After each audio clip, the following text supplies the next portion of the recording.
I don't know how to talk to a camera.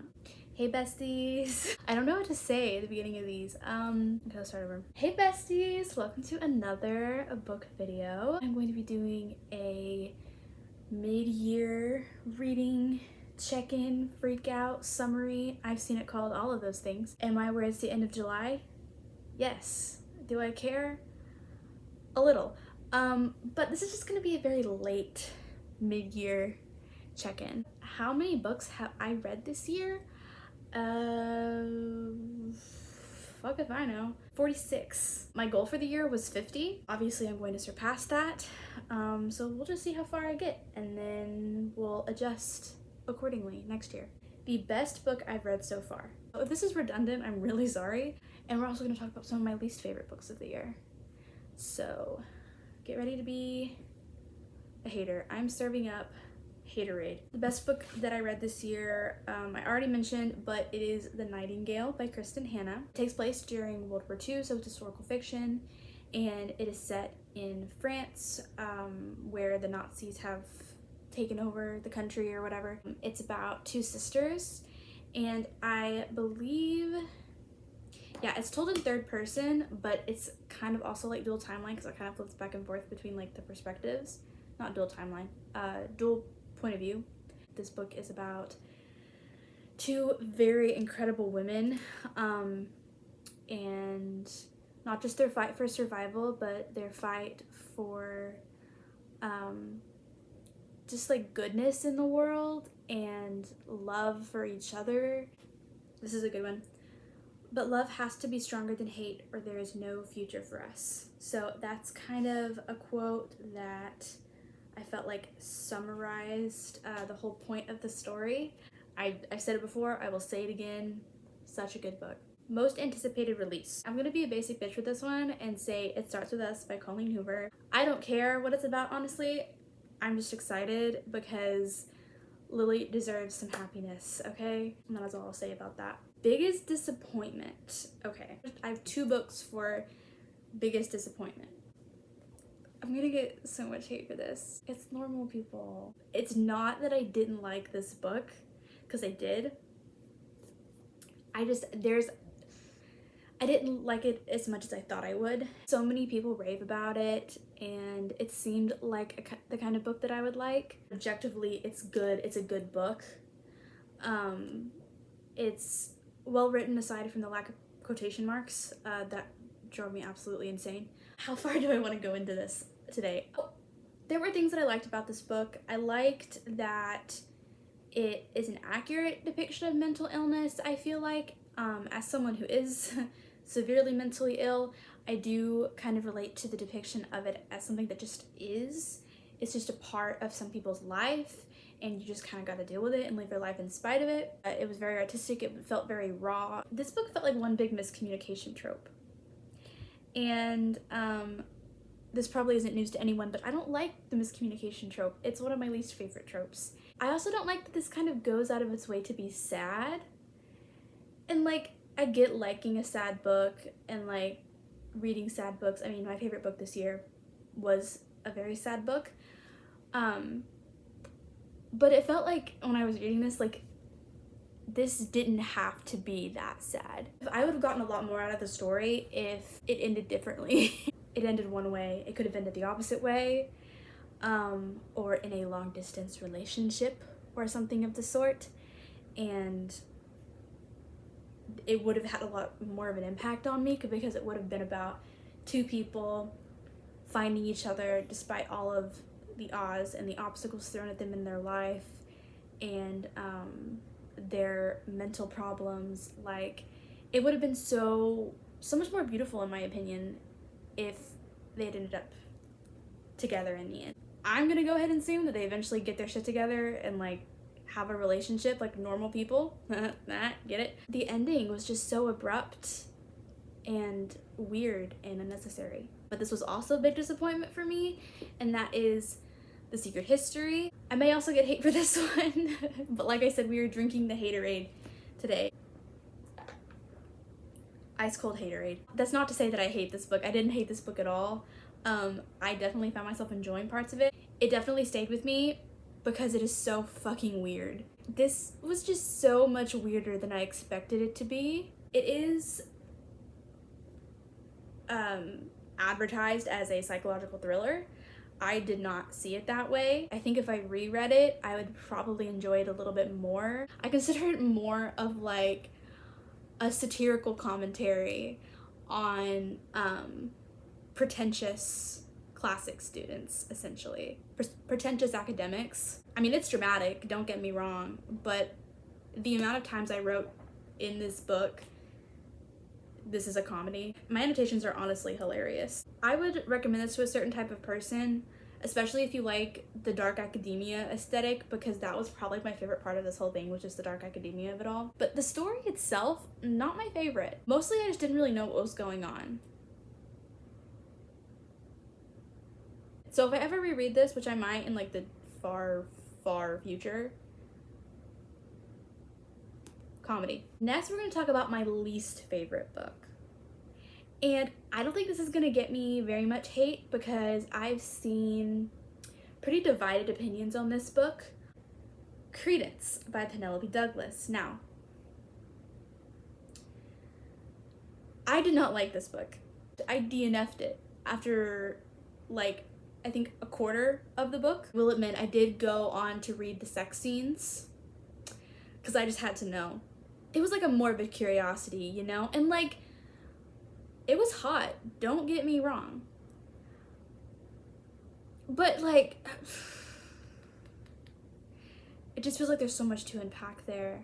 Don't read it, like literally don't read it unless you just want to go read the sex scenes. Like, and I get that, because like, you do you, you know? This book is about Tiernan, who is 17, about to turn 18. Her parents die, and until she turns 18, she has to live with her step uncle and his 2 sons, who are her step cousins. Now they live in like Colorado on a mountain, and in the winter they get snowed in for like 3 months or something, I don't know. But that's basically it. My main qualm with this book is not the incest of it all. It is the fact that there is absolutely no plot. I enjoy myself a good smutty book, okay? I will read straight up filth. I do not care. And I don't judge how good the plot is in those books most of the time, because there's a reason that you're reading those books and it's not for the plot, okay? But at least in every other really smutty book I've read, there's been some kind of plot, right? It's giving nothing. I was mind-numbingly bored. It's actually really hard for me to put down a book when I'm in the middle of it, but this was not hard at all for me to put down, which that really should tell you something about this book. I was honestly really looking forward to this book because I read Punk 57. I think that was like the first book I read this year, and I really liked it. I thought it was hot, it was sweet, it was, you know, it was good. Like, good tropes, good characters. I liked all of it. Good smut, the truck scene. Not this truck scene, no, not this truck scene. That gives me the heebie-jeebies. Let's talk about the sexual relationships in this book. Tiernan does turn 18, and I don't think anything really happens before she turns 18. There is some tension there, but nothing actually physically happens until I think the day she turns 18, and she has a sexual encounter with both of the brothers, one of which doesn't talk and is like literally like an animal man. I don't even want to talk about him. Like, she does end up with one of them in the end, just so y'all know, and it's not the one you expect. I mean, we shouldn't really expect any of them because they're technically related, but God, this book is just so problematic. So basically, to make a long fucking story short, she loses her virginity to her step uncle. Okay? And just some of the things that he says, because I think it's from his perspective. I'm pretty sure it's from his point of view, because there's multiple points of view in this book. I'm pretty sure it's from his point of view, and it is icky. It is so icky, some of the things that he says. Like, I literally can't even think about it. And like I get that it's taboo and also it's like fiction, so like I don't want to be super harsh on it, but just like I feel like there's a line. I feel like there is a line, and it may be really far away. To quote BuzzFeed Unsolved, if you have to say it's not incest technically, that's not good. I will say there is a threesome scene that I really liked, but I think it was just the fact that it was a threesome and not the fact that it was both of the brothers fucking her at the same time.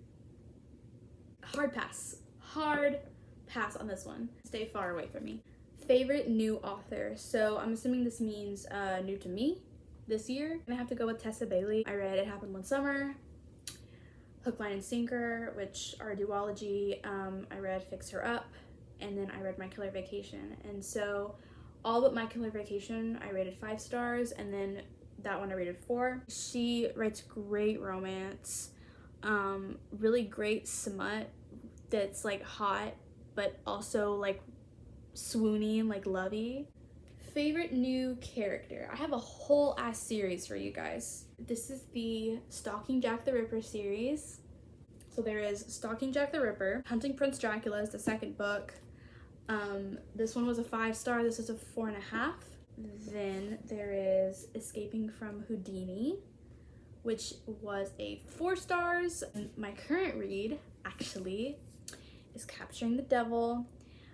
This is the last book in the series. I can't decide if my new favorite character is Audrey Rose, who is our like female lead, or Thomas Cresswell, who is our male lead. They're in love, and they're so adorable, and they're like solving murders together. How cute is that? They are forensic science students, forensic medicine students studying under Audrey Rose's uncle, who is a forensic scientist, and they fall in love while cutting open dead bodies and examining them.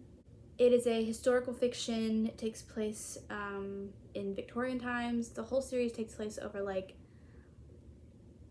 late 1888 to early 1889. Audrey Rose and Thomas are my new favorite couple in fiction. Well, not new favorite, but one of my new favorite couples in fiction. Thomas Cresswell he has my whole heart, like all of it.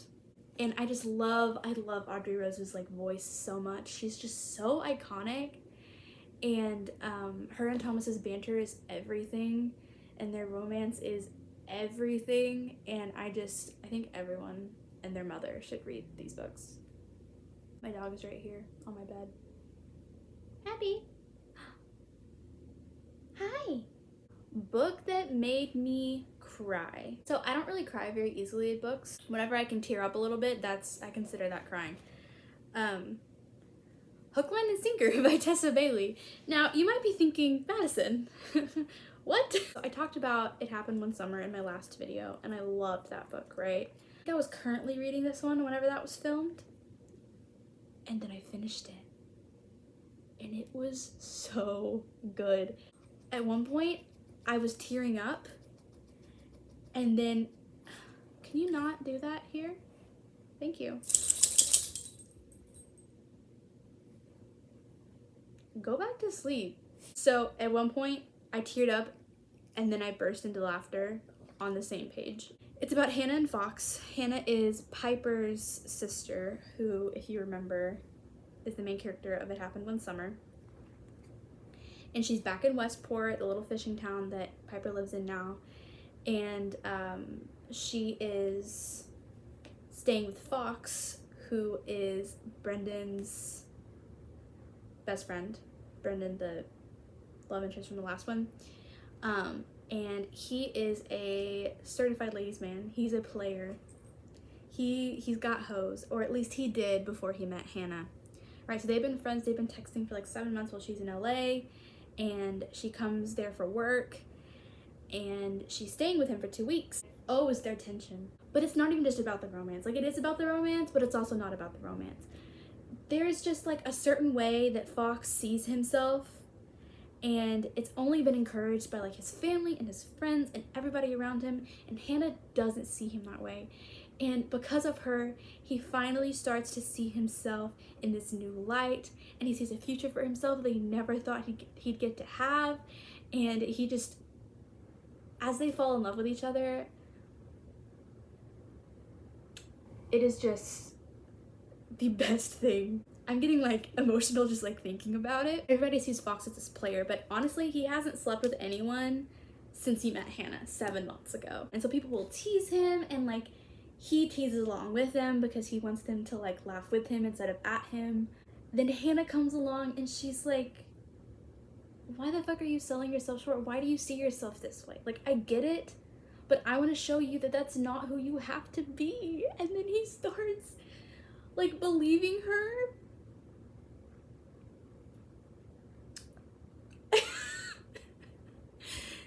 This book is so good. Yeah, Hannah's also one of my favorite characters from this year, because she just takes no shit. And her development in this book is also just... Are we almost done? Book that made me happy. I Kissed Shara Wheeler by Casey McQuiston. This just came out in May, and it's my first Casey McQuiston book that I've read. It was a solid like 4 stars. It's about this group of high schoolers. The main character Chloe has this academic rivalry with this girl named Shara, and then all of a sudden, I think on prom night, Shara kisses 3 people. One of them's her boyfriend, one of them's her next door neighbor, and one of them is Chloe. So, and then she disappears, she vanishes, and they're left with like this trail of notes from Shara. It's very much like a Paper Towns type vibe. It is YA, and it's just super fun and also like funny. Like, I think that was the part that made me like the happiest, if we're using this as like the book that made me happy. It was the humor. It uses Gen Z humor really well, and I've seen in some other books that authors will try to use like Gen Z lingo and terms and such and just completely butcher it, and it'll seem very much like an adult appealing to a younger audience, but this felt like 18-year-olds talking to each other the way they would. The amount of times I burst out laughing, like literally out loud while reading this book, is just insane. It's a super cute YA LGBT romance with a mystery element to it that kept me turning pages to find out what happened. Must read by the end of the year. I have a lot of books on my TBR that I am going to read by the end of the year, and they are all over there. Yes. That's just my physical TBR. Because I have a serious impulse control problem, and whenever I really want a book, I just buy it, and it comes in the mail the next day. I got these both for Christmas, and they're the only books that I got for Christmas that I haven't read yet. And they are The Inheritance Games and 1,000 Boy Kisses. We have The Inheritance Games, which at this point I'm probably going to save for the fall, just because I've been told it gives off like dark academia vibes, and I feel like those are best saved for the fall. I am really excited for this, despite the fact that it's been on my TBR for like 6 or 7 months. Also, look at the cover. That is so pretty. And then we have 1,000 Boy Kisses, which I may or may not try to get to by the end of the summer. I also know that it's sad as fuck. So that may be why I'm putting it off, hoping this makes me shed actual tears. Because that's how you know a book is good, if it makes me cry. Initially I thought it was like a cutesy romance, and then I found out that it was like the saddest book on the planet. That is all that I have for you today. This has been a very late mid-year summary. Yeah, that's all I have to say. Bye.